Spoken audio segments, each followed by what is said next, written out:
What do you know? He has used, I saw this, I think, in some of the videos. He's used the phrase "the white man's paperwork." Oh my God! What is he talking about, or what do you know about that? I guess I should say. Okay, that means it's like I was mentioning before. You are reporting people to the police. You're reporting people to YouTube. You're telling on them, like if they're doing something, you shouldn't be reporting it. That's the whole history about black people shouldn't be cooperating with the justice system, but you're a probation officer. What is that? What is that?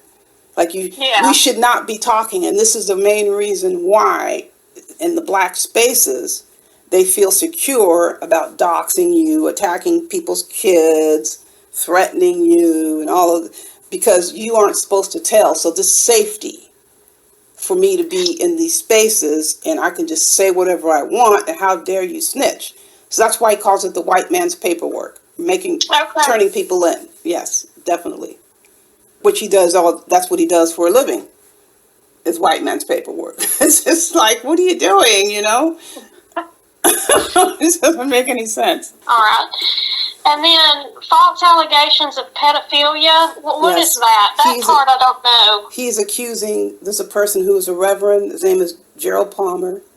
I did read some of that in your email, but I didn't realize that's who you were talking about. He's accuses him of being a pedophile because he is an LGBTQ ally. He's never been questioned or suspected of harming kids, but he accuses him of being like a risk to children, and compares him to Eddie Long.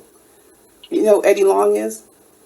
I do remember that, yeah. There's no relationship because he's always making these connections, and like, how are you accusing somebody of being harmful to kids and comparing them to Eddie Long? I mean, that's like damaging somebody's reputation and putting them at risk. Did he do that on a live video? Or? Constantly. Yeah, making these references and. Yeah, so I've watched several, not all, and I'm just going to tell you, from somebody who's not involved in this, a lot of this doesn't make any sense to somebody who's not involved. His language is code, and exactly. That's a problem for me as an investigator. Exactly. So I just have to get clarification on some things. And it's deliberate that he does that. Yeah. But especially not knowing he was a probation officer, he felt secure, and I'm sure he was shocked. Anti-Afro Svengalis, just imagine you're doing what you do to earn a living, however you do it, how often you do it. Let's say, for the sake of conversation, 5 days a week. But you look forward to that one day a week where you just cancel out everything else that gives you your livelihood. You put that all at risk for 1 day a week of accolades, for praise, for pats on the back, for applaud. But don't get me wrong, in between time, we know there was other shit going on with Antonio Johnson. We know what he was doing behind the scenes. But I'm talking about when he came to present the information. 1 day a week was worth throwing it all away. And then the nerve of whoever out there trying to police anyone else's reaction to this. Was there any effort to police anyone's reaction when all this laughing and slapping each other on the back, jumping up and down, screeching, dancing around their bonfires? They couldn't get enough. And the crazy part about it is they couldn't get enough of shit that didn't even happen. Just anticipating it would happen, the worst of the worst. Just the whole idea of that possibly happening to us brought Antonio Johnson an immense amount of pleasure. For some reason, this was the only place he felt accepted. He felt heard. He felt important. He felt people were really listening. He found a space. He found a spot where he felt honored for the shit he was doing. What makes him any different from those probationers he was supervising? Well, right now, nothing. Because they had engaged in criminal behavior and they needed to be supervised. Their conduct on their own was something that couldn't be left to chance. They had to be checked. They had to be monitored. They'd be questioned. And now he's in the same situation. He was engaging in criminal behavior while he was supervising people who had also engaged in criminal behavior. I am sure the probation department, the community supervision department, I'm sure they were mortified. He's sitting there, making a fool out of them. He's thinking he can fool the world and get away with it. He knew he was a probation officer. That's what mattered. He knew he was breaking the law. And nothing spells that more clearly than he lied. He lied and tried to get away with it and denied he was doing what he did because he knew he was busted. Now let's go to the whole question about, is this funny? But why can't it be funny? Why can't people laugh? Isn't that what they were doing? While they were violating our rights, he thought it was funny. Every time he came here on these YouTube streets targeting us, he had the time of his life. He laughed. Just the mere thought, like I was saying earlier, of thinking we were going to be suffering some sort of punishment that he thought we had engaged in some atrocious, outrageous, illegal behavior. He was on the ground in a ball of laughter, dragging everybody with him. And there was never anything even remotely related to any illegal behavior, but he was just so anticipating that we were going to get fired. We were going to get in trouble. And we're trying to figure out, where in the hell is this fool coming from? Because he knew those watching, this is what they wanted, and he was bound and determined to give it to them. Even if he had to ham it up and pretend that it was something that it wasn't. Even if he had to read off reports, false reports that were sent to other agencies. Even if he had to bring that up and rattle it off as if it was something that was going to get us fired, going to get Rev G fired.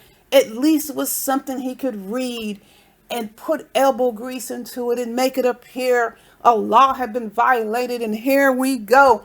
You're out of there, Rev G. You're going to lose your job. These conversations he was having, these role plays, he wanted it so bad because he knew those listening wanted it so bad. And the reason why they're, quote, upset and all in their feelings, because they relied on him to deliver this garbage every single week. He was the fool on stage. The fool on stage to deliver the harassment, the abuse, the lies, the slander. He was delivering the hope and the dreams and the wishes. Even if you have to pretend we were going to be punished, he gave them hope every single week. Something to believe in. Although it was a bunch of bullshit. And this was so important to him that he took all of his job experience, all that training. He sat on a toilet and pooped it out and flushed it down the drain. It's not over yet. There's an investigation to determine whether the post-certification will be removed or he'll undergo what's called a decertification, which means he will not be able to apply for any other probation jobs in the state of Georgia. And obviously he won't be able to get hired on as a probation officer anywhere in the United States. Is it funny? Should we be laughing? I'll be honest with you. I think the funniest part of this whole scenario isn't now. I mean, yeah, it's funny now because this is what he gets. It's what he deserves. Yes, it's funny. But what's the most hilarious, which is already past, the laughter already took place, was the whole notion of Antonio Johnson really believing, thinking that he was going to get away with this. How confident he appeared. There is no way you can pull something like this off. This is pure evil. You cannot pull off pure evil and get away with it. You cannot come up here and accuse someone of being a predator, a child molester, and sail off into a sunset. You cannot come up here and call women bitches and whores who have never even had a conversation with you. You cannot run up here and put false information given to you by someone who's filed a false report and make it appear someone violated a law. You cannot receive stolen information from Mona De Leon, the Social Security bandit, and parade it across your channel. Stolen, federally protected information, and run it across your live stream.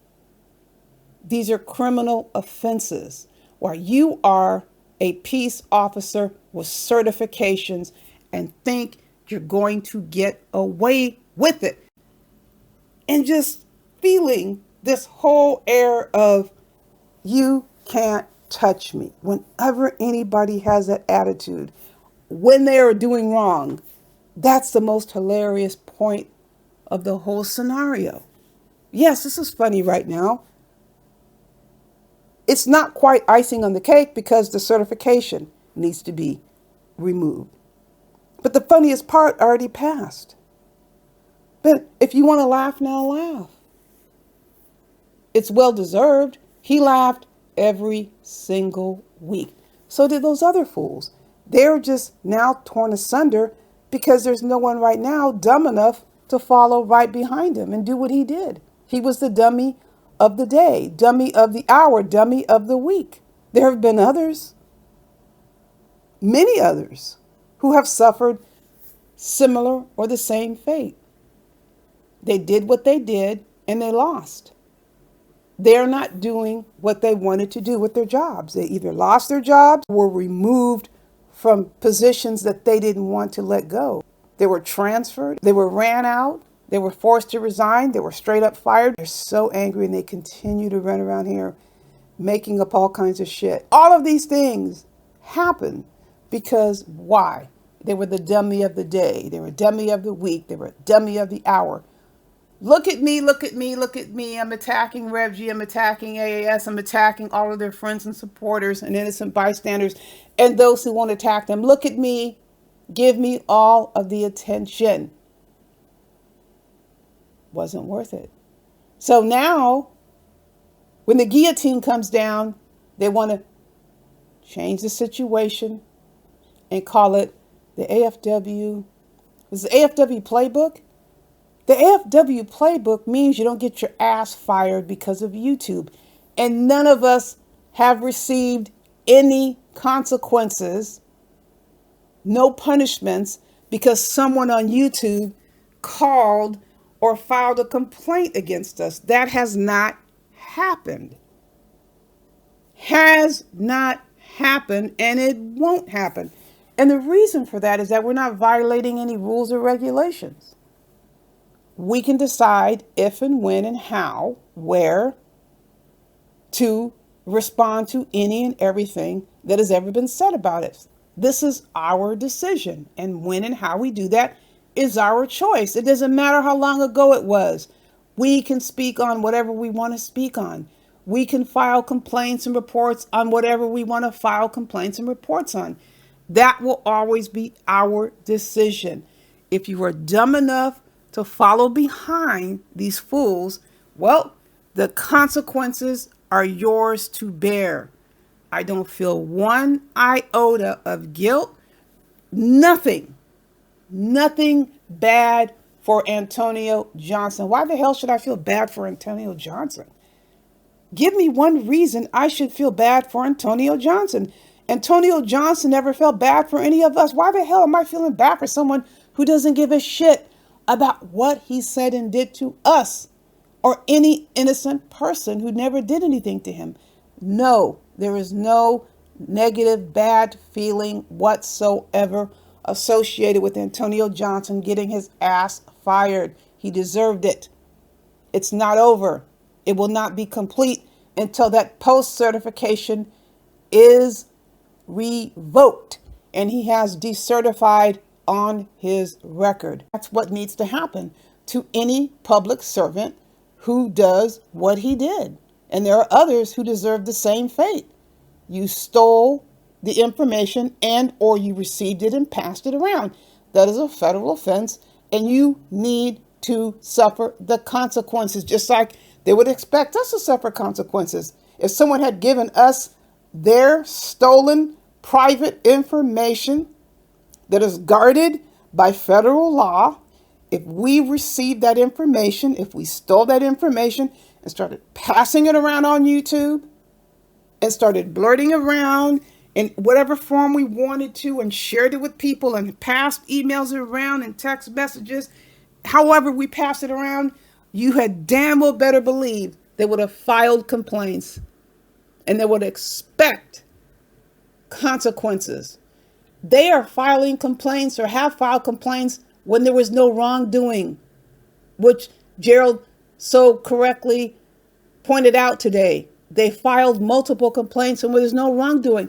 It's not bothering us because we know nothing's going to happen. So if they did that, if they harassed us behind nothing, you mean to tell me they weren't ever going to file a complaint?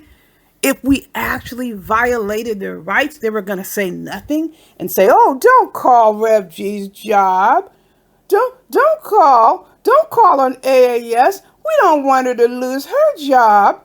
She's got bills to pay. She's got a family to worry about. Rev G's got a family. You don't want Rev G to suffer. You don't want AAS or AFW or anybody support them to, you don't want them to suffer." Hell no. We know good and damn well they would never have said that. We're talking about the demons and the freaks. They would have never said it. Never. They want all this sympathy and tears and woe is me for Antonio Johnson. Well, they can if they want. They can feel sorry for Antonio Johnson all day, every day. That's their right. That's their business. I don't feel sorry. I don't care. I said it before. I'll say it again.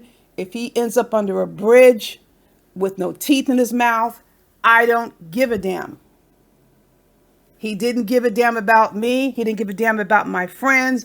I don't care what happens to him. I don't care what happens to any of these subjects who did what they did. Go under a bridge, homeless with no teeth in your mouth. I'm not going to care at all. I do not waste my time caring about evil, who I don't even consider to be human anyway. The crap that they did is subhuman. I have a right and I will maintain my right. I don't consider these evil, wicked beings to be human. You can get pissed all you want. They are subhuman, walking around in what appears to be human form. You're going to tell me that these subjects are human when they're trying to get innocent people put in a prison cell for crimes that don't even exist? Is that what you're telling me? They're going to keep repeating this over and over. They're trying to find a way to get you arrested for crimes against children, and they keep repeating it and making up stories. They're acting like the Klan. This is something coming back in another form. How can it really be a black person? It's not. It's a demon walking around in what appears to be a human form.